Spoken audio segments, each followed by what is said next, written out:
Hello and welcome to This Week in Cannabis Interviews. My name is Jesse Day, and once again, we've brought you a very special guest on the program. My next guest is an advocate, entrepreneur in the cannabis space, and an innovator as well. And she has a cannabis-based jewelry company named after her called Genifer M, and is working with Drug Plastics, a packaging company, to enter into the cannabis space. There's also a bunch of other stuff she's doing, so let's find out all about that. Welcome to the program, Genifer Murray. Jesse, thank you so much for having me. So happy to have you here. Now, I wanted to begin by asking you about how you began your journey in the cannabis industry. What is it that attracted you to it, and what were those first steps you took to get involved? So I've always had a relationship with cannabis. Of course, early on was smoking it. But I was at a friend of a friend's restaurant visiting my dad in Arizona in early 2010. And I started talking to this gentleman, and he perked up when I explained to him I had a science degree. And then quickly he said, well, what do you think about testing marijuana? And I said, testing marijuana? And he said, no. Like they test the active ingredient in pharmaceuticals. And a light bulb went on, and basically that was it. He also happened to be from Colorado Springs. And so we started the business together and pretty much never looked back.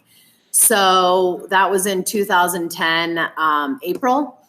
He was so unfamiliar with cannabis that he started our company on 4/19 and instead of 4/20. And we have a rally here in Denver. I'm not a big fan of it, but it's called the 4/20 rally. And evidently the office was looking down, and he said, what's all that down there? And they said, oh, well, that's the marijuana holiday, 4/20.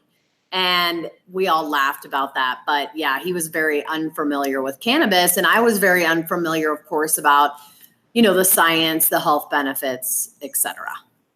Right. And then you went on to found Kamme Labs, one of the first cannabis testing facilities in the US. Was that part of that process?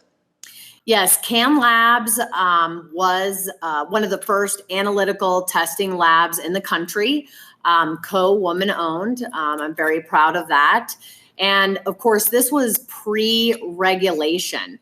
Our first regulation on cultivation and dispensing came with House Bill 1284 in May of 2010.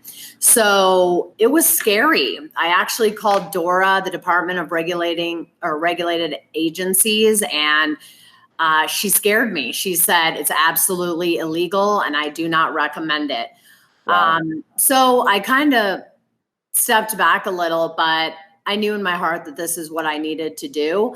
And so I took precautions, like my employees and myself had medical cards. So we were able to have that amount of cannabis in our lab.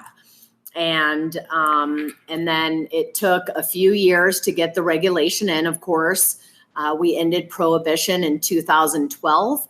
And I was lucky enough to be on the governor's task force for the session in 2013, which helped implement Amendment 64, or as we know it, ending prohibition. Yeah, I wanted to ask you about that next, and the ways you were active politically in lobbying for cannabis regulation in Colorado. So what was your involvement in that, and how did Amendment 64 come to pass? Well, we basically all slept at the Capitol around that time, a core group of us. Unfortunately, at that time in the cannabis industry, only a small amount of the industry actually was involved politically. But 64 was ran by Betty Aldworth, and she was a key woman in the industry back then.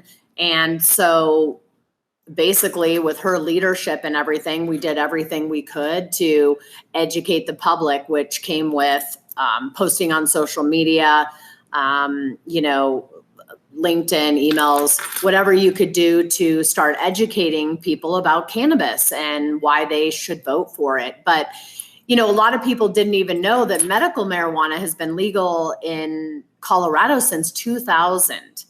And the dispensaries did not start popping up until about October of 2009 when the Ogden memo came out from Obama that said he was going to leave the states alone. So of course they all popped up.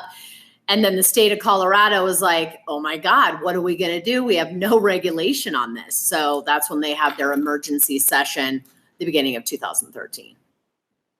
And do you feel like your involvement in it played a key role, and that other members of the cannabis industry who got involved to push for that to happen, do you think that assisted a lot in finally getting it passed? Oh, 100%. Not only because we were knowledgeable and we could convey to them the most important points in the science, but also because we weren't the stereotypical what they considered a person that smoked pot, a stoner. Yeah. The media feeds us what they want to, and it was blunts on TV. Nothing wrong with blunts. Blunts on TV, tie dyes and that kind of thing. So when these legislators got to sit across from educated, adults that what they would consider would not smoke pot, it helped. So, Betty Aldworth, myself, Jill Lamoureux, a lot of us women got together to, make sure that these legislators were understanding appropriately. And the same women actually went to lobby in DC early on as well. I think there was 12 of us.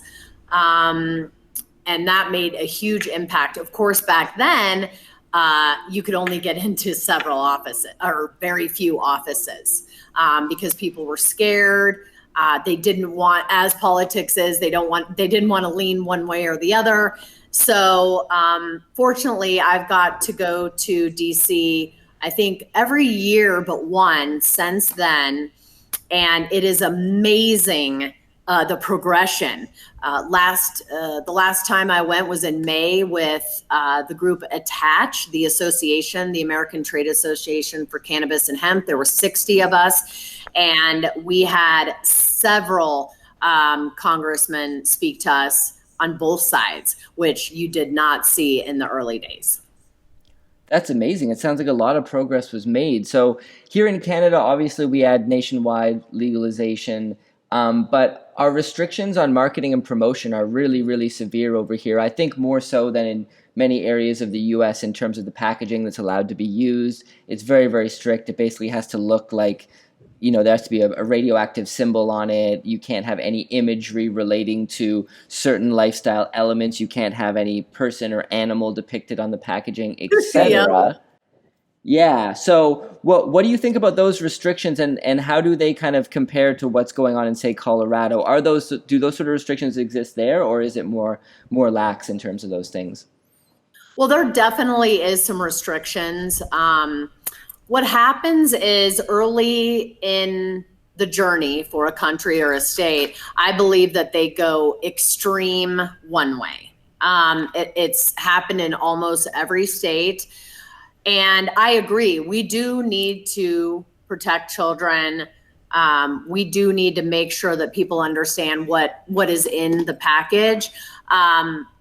In Colorado, to give you an example, it's gotten out of control.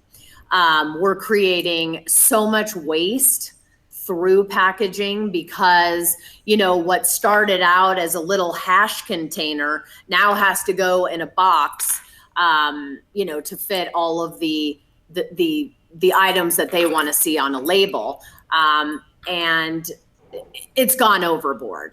And as you know, when you walk into a liquor store, does the guy hand you something that's child resistant and tell you can die from it? Right. No, but you can, and you can die from a very, a little amount of alcohol. Canada, it's early. And I think probably to appease the naysayers, this is what they had to do. And in a medical market, I understand that, but it is recreational there now. And I truly believe that the more money that comes, the more people will lobby, and eventually that will be reversed. Now, that's just my opinion, but that's where I see it going. in Colorado, there is so much competition. The walls are stacked. All you have to go by is a referral, what the bud tender, recommends, or the branding. And frankly, that's how I used to buy bottles of wine, from the Right. label. Yeah. So it is interesting. I was just in Toronto. I was at Honey Pot in Toronto, really nice dispensary. And I bought a couple of pre-rolls from Aurora. And then I bought a gram, and the container was ridiculous because of the label. It actually could fit an eighth. And so, of course, the presentation when I open it up is like, surely this can't be a gram. It is. They weigh it out, but presentation is important. So I do believe Canada will get to the point where, it'll be more normalized and branding will come back to play a part. Genifer, just one quick second. It hasn't been a big deal so far, but could you remove that bracelet you're wearing? That's it's kind of clanking against the table there. So sorry. No problem. Yep, I make a lot of noise. So I wanted to ask about the Women's Cannabis Network, something that you founded, and what that is and how much it means to you. So it really wasn't I wouldn't say founding. It was more of a group of women that got together for breakfast and could lean on each other. Back then there was nobody to call to get help. It was very risky, very emotional, very much a man's industry. And so we stuck together, and normally women are less risk adverse. So the women that started early really had a lot in common. So we used to meet for breakfast, and this group was basically the foundation to what is now Women Grow. And Women Grow has definitely had some ups and downs, but it has changed a lot of women's lives. And I have met some amazing women through that group. And when it started, it exploded, which proved that we needed a place where women could have camaraderie. So basically that's where that started. Yeah. Nice. And, you've been a big advocate for marijuana in a lot of different ways. I'm wondering, what do you see out there in the world now in terms of misconceptions that might still exist about cannabis, both as a recreational and a medicinal substance? And how do you see those potentially changing moving forward? Well, I'm extremely happy that this industry has progressed fairly quickly. The stigma, let's just talk about my necklace and we can get into that later, but I wear this to start the conversation. And when I was wearing this very early on, the attention was amazing. And what I found is that whether you were for or against cannabis, you wanted to know the real story. So people would talk to me, and I'm educated and I could speak to the science. And so people listened to that. The misconceptions are that everything is tested. And unfortunately, some of these states do not have enough testing going on. And some states have too much testing going on. So we really need to find a balance there. Arizona just passed testing. Oh, wow.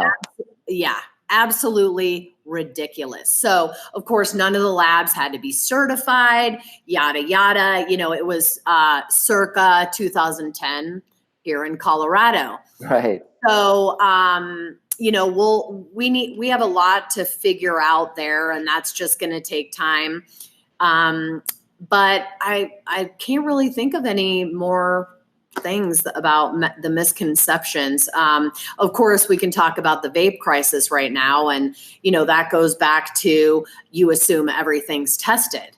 And, it is a very competitive market, at least the older markets. And so, they use cutting agents. And in the beginning of, vapes here in Colorado, we didn't know better. Right. So you put in cutting agents, and but we should know better by now. And they need to figure out a way to figure this out, and fast, because this will tarnish the industry. And those naysayers, of course, will come and say, I told you so. Right. So, I would say that is a hot item right now and a misconception. Yeah. So what do you think is the best way to solve that? Obviously, a lot of these products are causing harm, and that's kind of causing harm to kind of cannabis as an overall whole, because, like you said, the naysayers tend to kind of lump everything together instead of looking at everything on a case-by-case basis. So when it comes to that vaping crisis that's going on right now, what's the fastest, most effective way to get to a solution, in your opinion? It's a hard thing. I think by banning, it's going to be a big problem, because then people will go to the black market, and actually a lot of these were the black market. And you don't want to penalize the companies that are doing it right. And there are a lot of companies doing it right that do put, pure cannabis inside the vape pens. And, for somebody who doesn't smoke, the reason I smoke cannabis is I used to smoke cigarettes. But if you didn't used to smoke, you're not going to pick up smoking. And if you need instant relief medically, or you need a convenient device during a concert, vape pens can be very beneficial and useful. So I wouldn't want to punish those. But I also don't think it's just the cutting agents. Vape pens, the hardware comes from China. A lot of people can't control what comes out of China. A lot of them are plastic. What's leaching into your product? I know early on testing that the hash oil was coming in very cheap containers that I know leach into the product. So number one, I don't know if I would do a ban right away. I think there immediately needs to be some mandatory testing. Regulators could go right now and pick some of these off the shelf and start testing them. And then I think we need to separate, the cannabis vapes versus the tobacco vapes, because with the tobacco vapes that are now spilling into cannabis, it is the added flavors. I don't care if they're food grade. Are they lung grade? I don't know. We need tests on that. And it's causing these hellacious things that cannabis is, it's supposed to be medicinal, or it's supposed to be recreational. It's not supposed to, cause you problems or even death. So. Yeah, well, we'll have to keep following that situation, and hopefully it does come to a timely resolution. So I wanted to end on a lighter note. Your father is a gemologist, which is very cool, and you've kind of collaborated and started your own jewelry company called Genifer M, cannabis-inspired jewelry. Where did that idea come from, and what's that all about? Yeah, so to circle back, governor's task force, lobbying in DC. I was speaking across the country. I spoke at the World Cannabis Conference in Spain. I've spoken in Canada. And I wanted something representative of marijuana. So I looked online, and it was all pot culture things, items. And great, pot culture is great, but not when you're sitting across from a legislator. Yeah. So I called my dad, who's a jeweler gemologist of over 40 years. And I said, Dad, can you make me a piece of jewelry for my lapel pin? Because of course for my lapel, because I was wearing suits. Yeah. And he said, sure, honey. And he flew in because he lives in Scottsdale, where the company is, and I'm in Denver.